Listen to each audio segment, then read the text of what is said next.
Today, I'm joined by someone who really needs no introduction within the real estate circles, Stavros Ambatzidis. I finished year 12 and wanted to do medicine. So my father, being a Greek father, wanted me to do university. I have a fear of blood and I faint at the sight of blood. My commission was $50 in an envelope.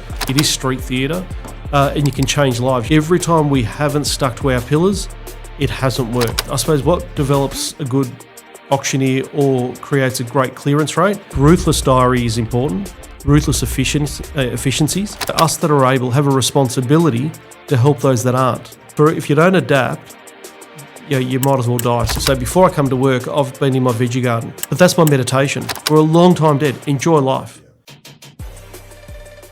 Welcome back to The People Behind Property, the podcast by OBrien Real Estate, where we explore the people, the stories and the leadership shaping our industry. Today, I'm joined by someone who really needs no introduction within the real estate circles, Stavros Ambatzidis. Stavros is chairman of the board at OBrien Real Estate, co-founder of the group, corporate auctioneer, and one of Victoria's most recognised industry leaders. With more than 30 years in the business and over 4,000 auctions called, he's helped families, agents, communities achieve life-changing outcomes. Beyond the gavel, he's a philanthropist, a mentor and a driving force behind OBrien's culture of excellence. Stavros, it's a privilege to have you here today, mate. Thank you, Andrew. I'm very excited, actually. We go back a long, long way, and I didn't even know where to go with this because I was reading through everything that you've done, and it's You make me sound so old. Unbelievable, mate. So let's go way back, and before I even met you, back to 1991. What drew you first into real estate? What's your first memory, your first auction? Give us some of that. I finished year 12 and wanted to do medicine. So my father, being a Greek father, wanted me to do university, be either a physio, chemist, or do something in the medical field. I have a fear of blood and I faint at the sight of blood. So Wrong game. I fainted 6 times in 6 months. Oh, yeah, okay. And I switched to real estate mainly because of my cousin Anna, who was working here in Wantirna, in Victoria in real estate for Stockdale and Lego at the time. Yep. And she convinced me and my cousin, who was a lawyer in Frankston, so they convinced me to get into real estate. We knew a lot of real estate agents down in Hastings, being a rural primary producer that my parents were. So we knew a lot of great agents down there. My first job was with Alf Talon First National in Hastings. He had an outpost or just a little office in Crip Point, corner of Crip Point and Stony Point Road. Yeah, he had a little, well, back then it was. And my first auction was in Disney Street, the first auction I managed. I didn't call the auction, but I managed and sold that property in Disney Street. It would have been circa 38 grand we sold it for, something like that. Wow. And my commission was $50 in an envelope. Yeah, $50 It in an seemed like envelope. a lot of money back then. Oh, huge. Look, he was giving me an opportunity to enter the market. In 1991, we didn't have all the tech that we've got today. No. We didn't have all the facilities we had today. Back then, literally, I had to bring my own toilet paper, my own coffee, my own tea bags into the office. The business didn't offer you anything. It was, there's your desk, there's your phone, good luck, you're on your own, pretty much. Yeah. But resilience, hard work, and it was a great entry point. I'm still grateful for that entry point into real estate. Yeah. I know your parents, and tell us a bit more about the kind of the farming background, and because you're down there at Mooraduck, right? Tell us a bit about kind of how growing up. Yeah, sure. So we moved into the area in 77. 77, say Tyab, Hastings area, we were probably the first Greek family to be there. So it was a very different environment in Hastings and surrounds. We had a chicken farm at the time, hard work. My dad had an epiphany one day and said, you know what, this is too hard, too stinky, and you couldn't go away at all because you had poultry and livestock. So he converted all the chicken sheds to hothouses. All he did was remove the corrugated iron and fill it up with fiberglass or glass, and we are now one of the biggest growers of arum lilies, tiger lilies, oriental lilies, That's bulbs. still happening today. It's still happening to this day. Mum still has her honey, 3 tons of honey a year, and grows her flowers, sells her eggs. She just loves it. Yeah. She'll never move out of there, and I suppose it keeps her alive. Yeah. But that's the farm. Yeah. And I grew up in the area, so I knew every Tom, Dick, and Harry on the peninsula. You do. You actually do. Yeah. How did that kind of childhood shape you? Like, I see how you go about things today, and it's incredible the energy you've still got. Like, you've got some incredible values. Like, how's that kind of shaped? Look, it was interesting because I couldn't speak English. So my parents were immigrants, so we only spoke Greek at home. So when I went to grade prep at St Mary's in Hastings, I couldn't speak any English. And I remember my dad telling me not to worry. I was quite scared and worried, but he said, you know what? If you can't speak a language, use your other senses. So I could read body language, and I suppose leading into later in life, I can read people, I can see body language. I don't use two words when one will do. I listen twice. Everyone says you got to listen twice, talk once. Yeah. My dad said listen twice. You got 2 ears and 2 eyes. So listen twice, watch twice, and then open your mouth and talk. You only have one mouth. So I suppose it built other, strengths in what I did. But very quickly I learnt good English regardless, and English became my first language and Greek became the second. Yeah. I'm going to move around a bit because there's so much to talk about, but you have called over 4,000 auctions in your career. And you're still as excited about auctions and what you're doing. What excites you about auctions? Well, there's several things. Apart from the excitement on the day, the street theatre, there's a lot of, with private sales, you're behind the scenes. You're in the boardroom, or you're sending out a link to sign contracts, or you're going to people's houses and signing contracts. With an auction, you actually get to do it in front of everyone. You're on stage. It is street theatre, and you can change lives. You see the emotion in people. I like using pragmatic, compelling reasons to bid with bidders, where if a bidder's looking at stopping their bidding, I'll say, look, that's fine. This gentleman over here, Andrew, the bid's with him. He's off the market. We're not going to see him next week. We're going to see you next week, but don't worry, we're okay with that, and we look forward to seeing you.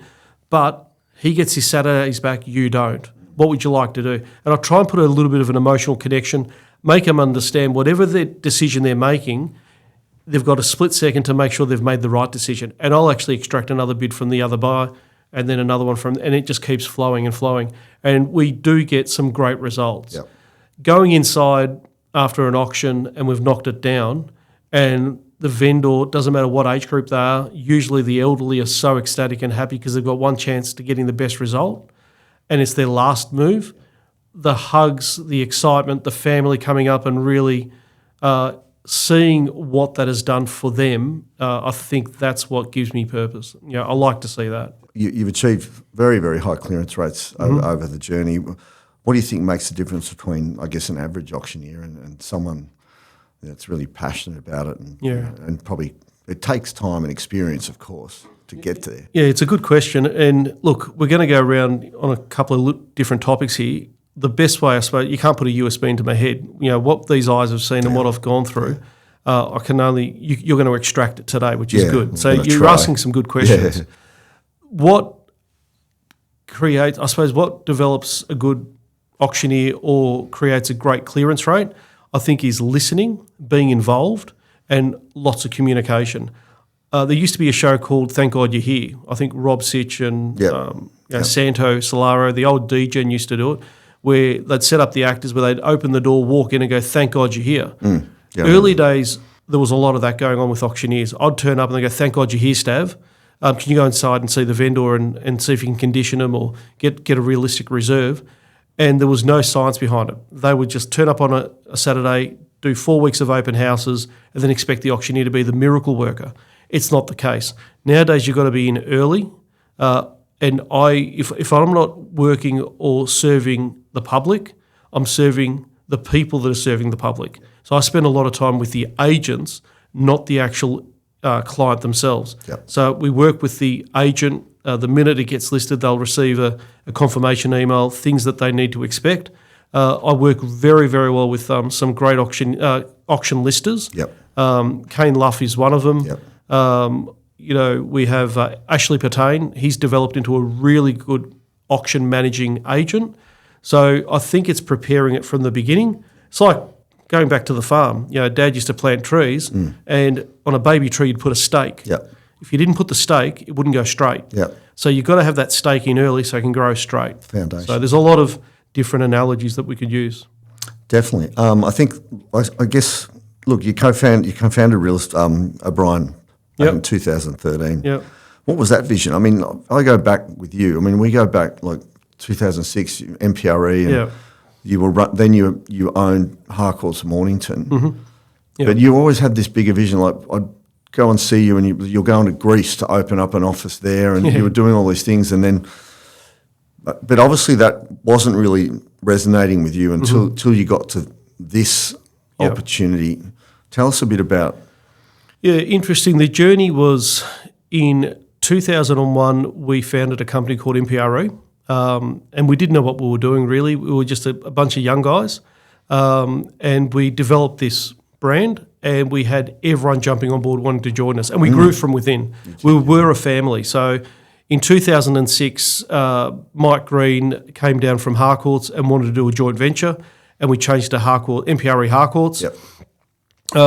We had a dream of going back to Greece because my wife's from Greece, and in 2006, we decided to go back to Greece. I stayed here in Victoria and worked in real estate, and every 8 weeks I'd do the commute Greece, Australia, and went backwards and forwards.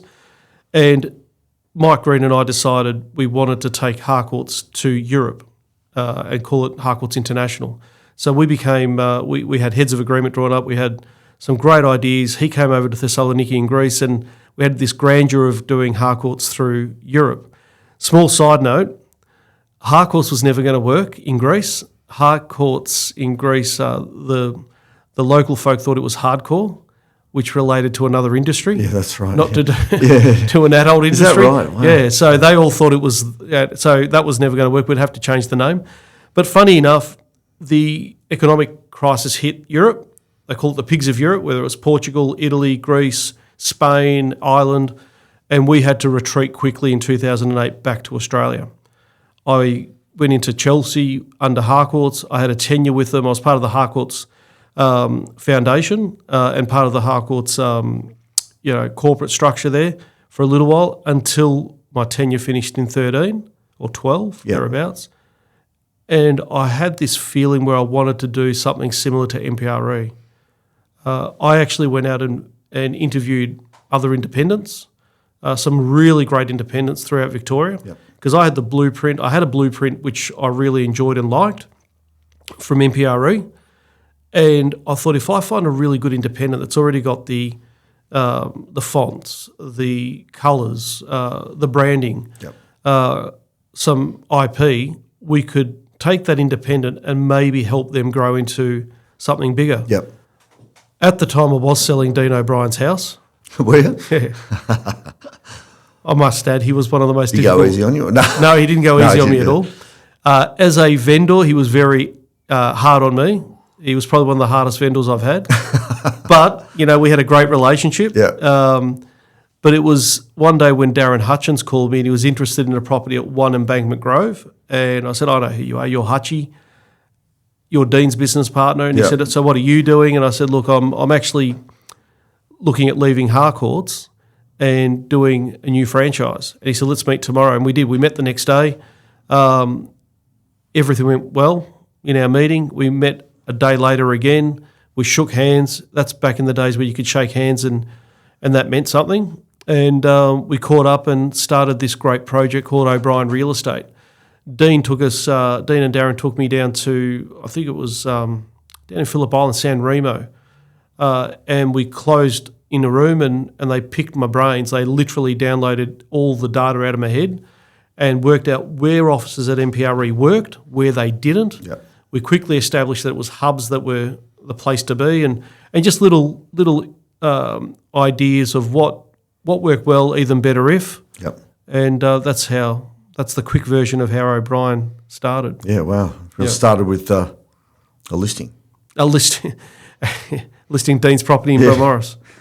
And that was obviously, the network's grown to 40 plus offices. Looking back, what's been some of the pivotal decisions or cultural values that allowed that growth? Because it's happened quickly, even though it's 15 years new now, it happened pretty quickly. It happened quickly, but there were some pivotal points. And one of the great pivotal points was where we sat down and we would regroup quite often. But I remember the day that we actually got together and set our values. And we said, we need to have some values to this business. And we set our 5 values. I think that was pretty important. That was a real pivotal, important day. Yep. But the biggest day, I think, was when we set our pillars. So we set some pillars in place that were going to be non-negotiables.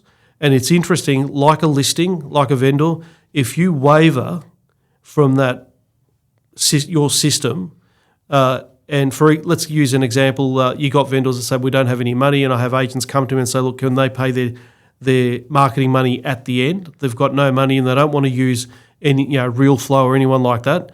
If you change your policies and procedures to suit other people and you waver from that, it always falls in a heap. They don't sell, they don't pay you the marketing money at the end. And the same thing applied with the pillars for growing a franchise. Every time we haven't stuck to our pillars, it hasn't worked. Even though it sounded like a good idea at the time. Yeah. People come and convince us to do different projects or different offices, and they don't fit the pillars, and those offices have never worked. So I think keeping to your pillars and keeping to your structure. Yeah, and I think it's fair to say that's the way the business runs today. Yeah. Everyone has terms of engagement and how they operate. Yeah. Whether it's Apple, Tesla, it doesn't matter who it is, but I think the same applies in a smaller scale with OBrien Real Estate. Yeah. Kind of off topic here, but you're a very passionate man. You're an incredible family man. You got two beautiful kids. Yep. Now you have a beautiful granddaughter as well. Yep. You're passionate about Richmond. You're everywhere. Like you're always at something, doing something with someone, for someone. Where does that come from? Like just the energy you've got for what you do, and you are everywhere. You're the everywhere man. I do fit in a lot. Yeah. Today alone I've been all over Melbourne. I've been back and forth like a yo-yo. Yeah.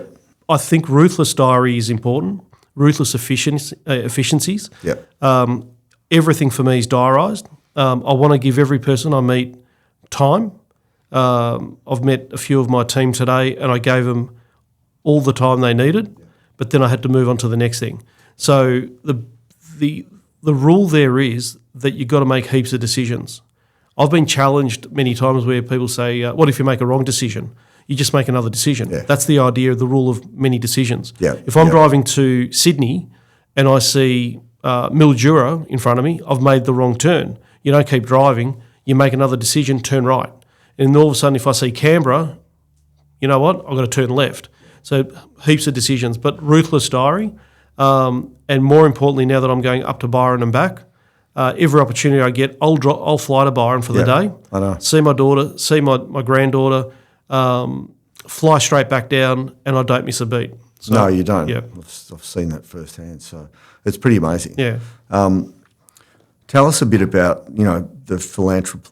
How do you say that? The charities and philanthropy that you're doing. Philanthropy, that's a Greek word, by the way. Yeah, that's why I probably couldn't get that right. But look, you had the OBrien Foundation, and that's moved into more community now. But even before that, you've always been passionate about fun runs and all the different things. So tell us about that. It's many things. So we've evolved the OBrien Foundation into the OBrien Community Program. Yep. And the reason we did that is because that's what our people wanted.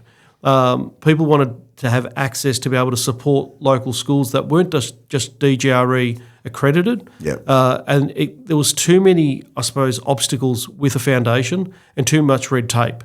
So this way we can actually help the local community a lot easier. You were part of that journey when my father got diagnosed with MND. It was a difficult time at the time, and that was probably one of the catalysts to start the foundation. And I've done a lot of things outside the foundation. We've raised, for MND alone, it's well in excess of $1 million for MND Victoria, myself personally and my family. Yep, yep. So we did 150 Ks across the Great Wall of China. That was difficult. We did New York Marathon. We've done Kokoda. You did a lot of stadium stomp things. We did. We've done 7 stadium stomps. Yeah. There's so many things we've done. We've gone around an oval in Coburg or Preston. I can't remember where it was. I think we did that for 3 days straight, pushing a wheelchair around an oval, and we took it in turns. So there's a lot of things. No, on a track. Oh, yeah, on track. On a track and field. Yeah, right. So there's a lot of things that I have done for charity, but I think it's because I've got this real strong belief, and I think we all do, where us that are able, okay, Both my hands work, both my legs work. So us that are able have a responsibility to help those that aren't. Because one day I won't be able, and I'll be leaning into humanity to help me.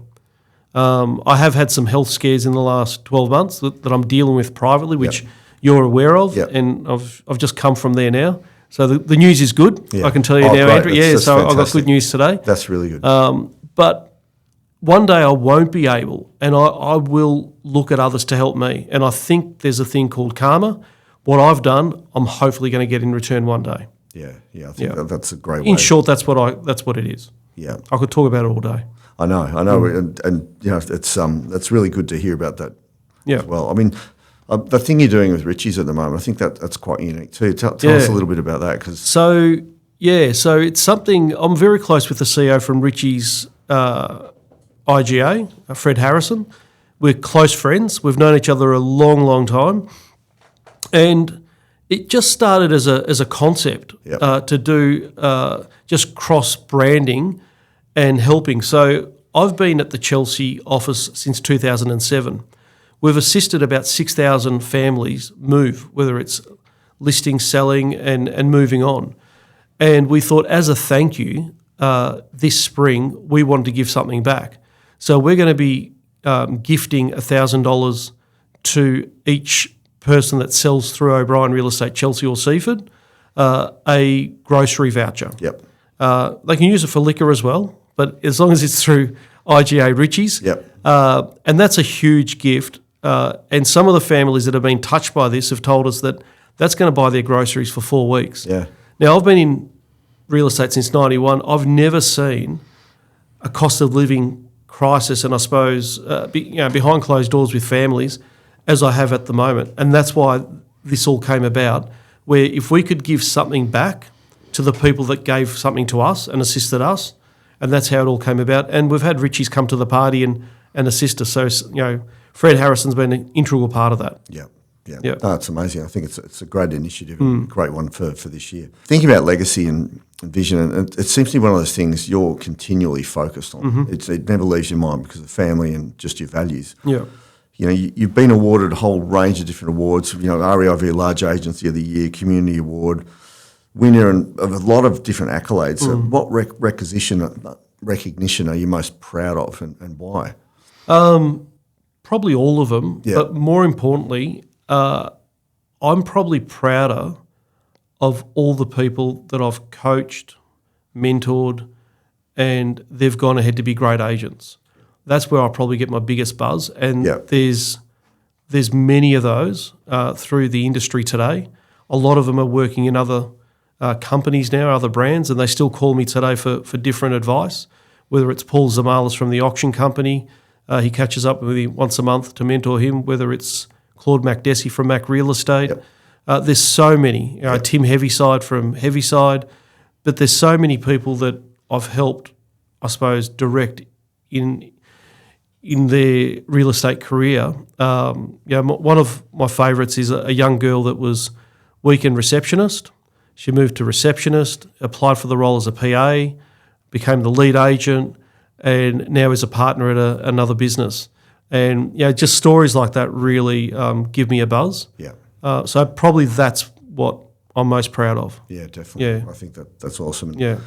I've seen how you run team meetings, and just you're so approachable, you're non-combative, everyone loves you. Yeah. Just how you go about it. I hope so. Yeah. No, I think it's great. So I mean, where does that come from? Like, what are you thinking about when you're leading a team and running some of those types of meetings? Yeah, so I think that still comes back to my Greek background and culture, where we're family first. It's all about family and family first, and that's one of our values. I try and look at how things are in other people's shoes. What's it like to wear someone else's shoes? Before I jump down the gun and have a go and be angry, I remember Peter Helmy walking in late one time. And he's never walked in late, and he looked shabby and upset. And I said, mate, what time's this coming to a meeting? And he had a crack at me, and I thought, okay, I'm going to leave it there. There's obviously something else going on, and there was something happening in his personal life. Kane Luff is another one.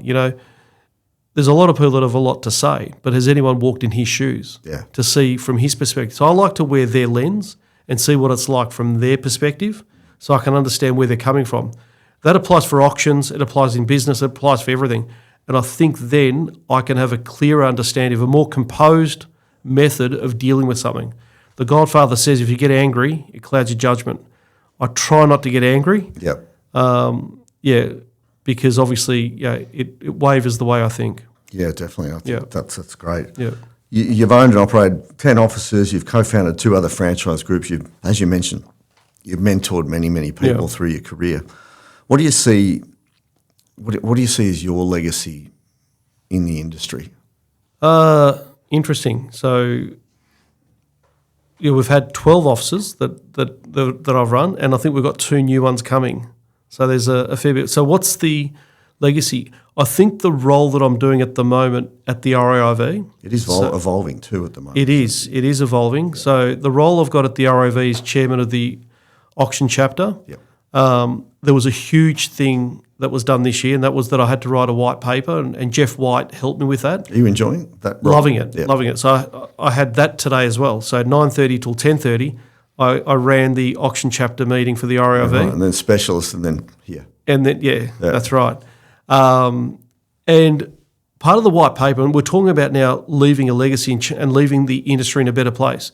With the AML coming out next year, which is the anti-money laundering that's coming out, I've been pushing the government to register buyers, have a registration of buyers. So that's something that I think I'm going to be able to change through government. And we're changing it at the REIV right now. Having accredited auctioneers, we've nearly passed that at the REIV today, and that's going to be now passed through that there's only going to be accredited auctioneers calling auctions because we're all qualified. When you do your agent's rep or your full license, you're qualified, but you may not be competent. No. So there are 2 different things. But yet I've got car auctioneers or horse auctioneers or stock and station auctioneers that are better qualified to call an auction than someone that's just got their agent's rep. So qualification of an auctioneer is one that I'm looking at getting through government at the moment. The second is having the registered bidders. And the third one we're about to hopefully get through is removing the auction rules off the bench. Yep, QR code or whatever. QR code, have it in separate languages. So we're building that, and they're the 3 things that I've put together at the REIV that I can see are going to be executed. Hey, there's been many before me that have tried, but not as many that have been as stubborn as me. Yeah, that's right. I don't let things go. No. You know what I'm like, Andrew. Yeah, I do. Yeah. I don't let things go. Yeah. I'm like a dog on a bone. One of your best qualities, though. So if I can get those three things through for the whole industry, that would be great. Talking about the REIV, as qualified as I am and as many auctions as I've called, I was still there last week as the probably oldest and most, I suppose, highest called auctioneer there in training. If you don't adapt, you might as well die. So I know there's someone younger, faster, better coming through than me. I've just got to keep adapting. Otherwise I'll be left behind. Definitely agree with that. Yes, I think it's the same for everyone, really. Yeah. It doesn't matter. It doesn't matter your age. So, mate, looking forward, what excites you most about the future of auctions, real estate, what you're doing at OBrien, next 10 years? Yeah, next 10 years, obviously my next big milestone will be 60. So that's the big one. So I've set that as a goal and I suppose a line in the sand. I would love to be able to be the custodian of what I'm doing at the moment, but then pass the baton on to someone else. Yep. Because as I said just before, there's always someone younger, better, faster coming through than I am. And there's some great young people at OBrien Real Estate right now. They want to be leaders one day too. One thing I don't want to be is the president of Collingwood for 27 years and not let go. Yep. Fidel Castro, 50-year dictator. I'd love to be able to hand the baton over. I've done that recently with Dimitri and Chelsea. He's a great guy. He's a great guy. I'm there to mentor and assist and help him. Yep. There's other offices that I was involved in that I've sold off, and those people have done amazing jobs to move forward and do better things than I did. And that's what it is. We all need to do better than our predecessor. They always say, a father always wants you to do better than himself. There's no other man in the world that wants you to do better than himself than a father. Yep. The same applies for me. I'd love to see people before that take after me to do better than me. Because because we've set those foundations in place. So for me would be to start passing on the baton and maybe doing more industry things, expert things. I still do the SEN stuff, industry expert, talk on SEN. We do Greek radio. There's a lot of forums that we talk at and do work at, but that would be me, going on there. I'm excited about Mount Eliza. It's almost like I'm going back home. Tell us a little bit about that. It wasn't something I was planning. It wasn't preconceived in any way, but I went to school there. My kids went to school there from prep right through to year 12. It's my home. I've always lived there. I've always lived either in Muridock, Mount Eliza, Mornington or Mount Martha. So the 4 M's is where I've always lived. Yep. And just going back there, the amount of people that know me and I know them, and the prospecting in Mount Eliza is where I just go meet the public. I walk up and down the street, meet the public. Yeah. I don't need to go and door knock. No. I just walk up and down the street and I'll have conversations. It takes over an hour just to go from one end to the other and back. I bet. So it's good to be closer to home. And I can only do that with Dimitri taking the reins at Chelsea. Yep.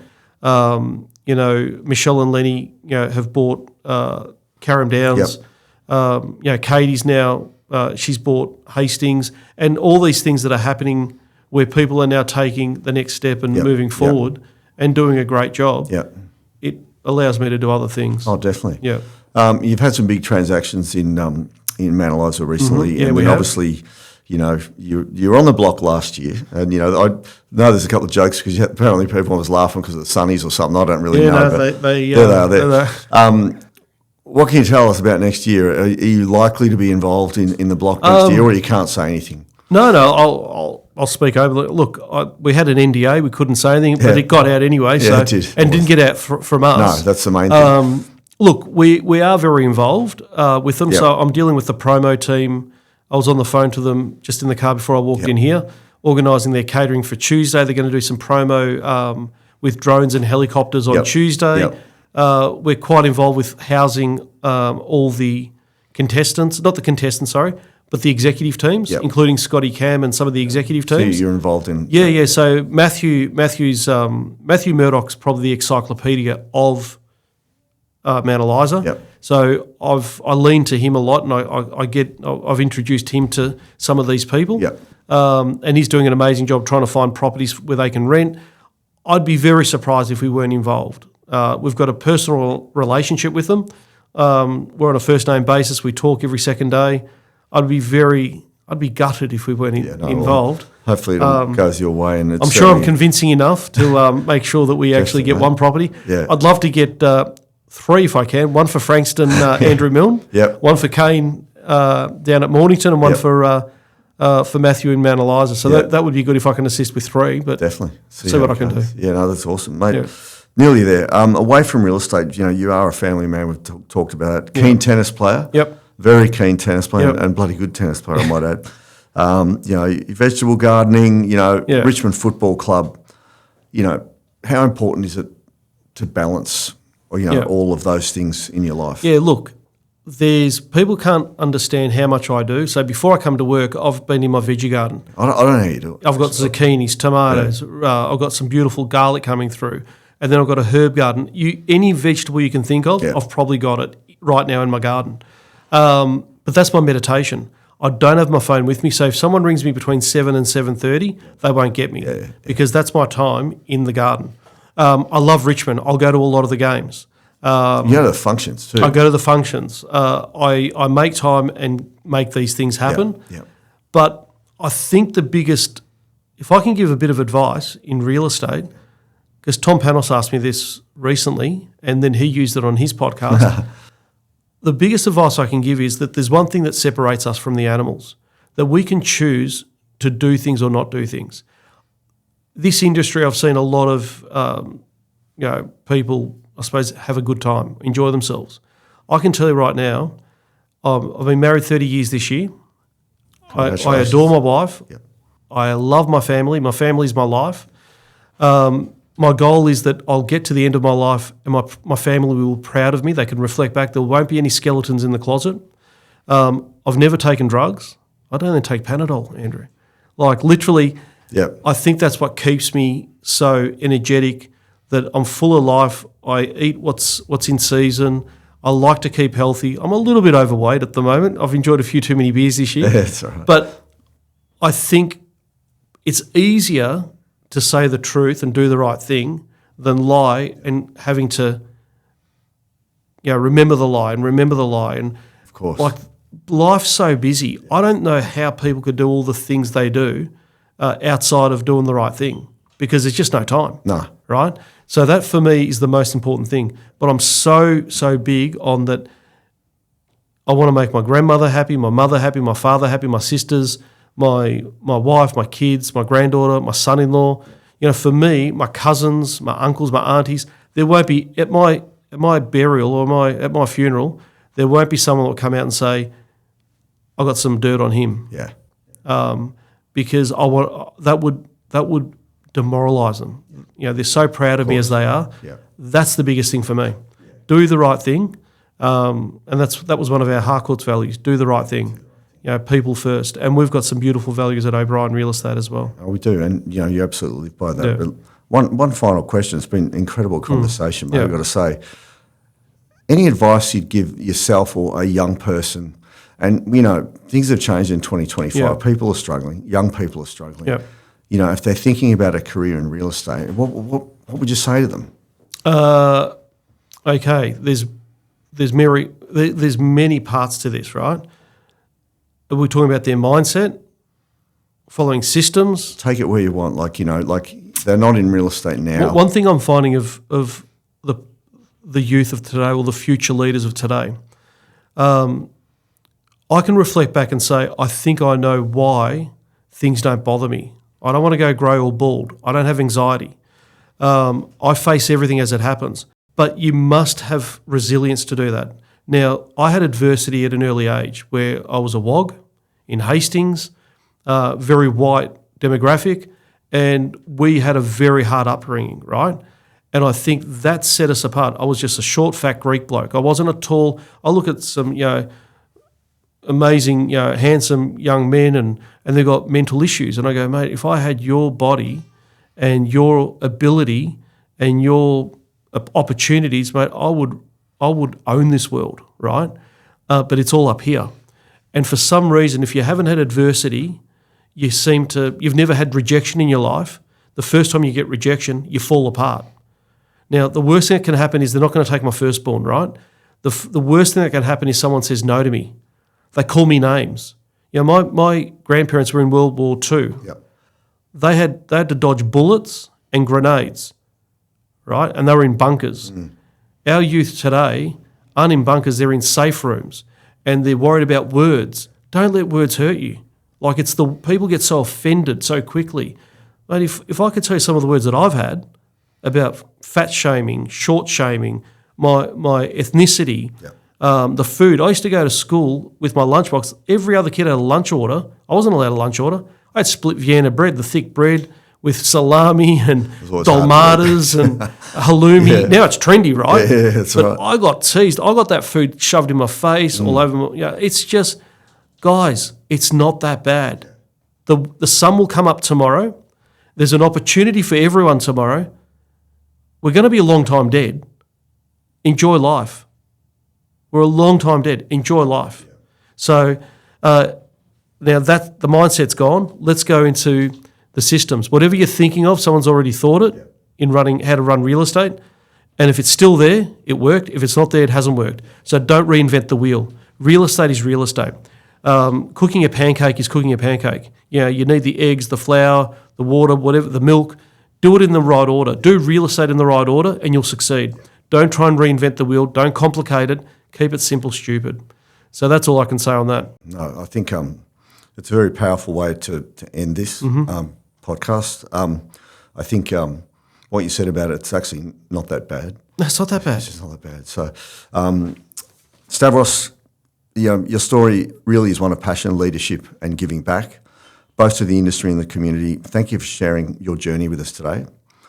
For our listeners, if you'd like to see Stavros in action, you can find him on the auction floor across Victoria, shaping outcomes and setting standards. Stavros, has been an absolute pleasure and a privilege for me to have you on the People Behind podcast, brought to you by OBrien Real Estate. Thank you. Andrew, I'd like to say thank you to you. Firstly, I've done, I think it's nearly 250 podcasts where I've been in your shoes. I've never been a guest. I'm very proud of what you're doing at the moment. I've seen some amazing podcasts. You've done, whether it was Bernard, Tia, you've done Luke McGree, Kane Luff. You've done some amazing podcasts. I love watching them. I think you're a huge addition to our team and to corporate. Well, I've been wanting to work with you for many years. Yeah. I've known you for a long time. You have. I knew you when you had hair. Yeah, At one stage you had blonde hair. Oh, yeah, that's right. But I am so proud to be working alongside you, and I hope to be working with you for a long time. Definitely, so thank you. Thank you. It goes, It's mutual. And go Tigers. Go Tigers. Go Tigers. Next year. No, in 3 years' time. Go 3 years' Tigers. time. All right, We're still rebuilding. Great, mate. Well, thanks for being here. Thank you. Mate. Thanks, Stavros. Thank you to everyone. Thank you.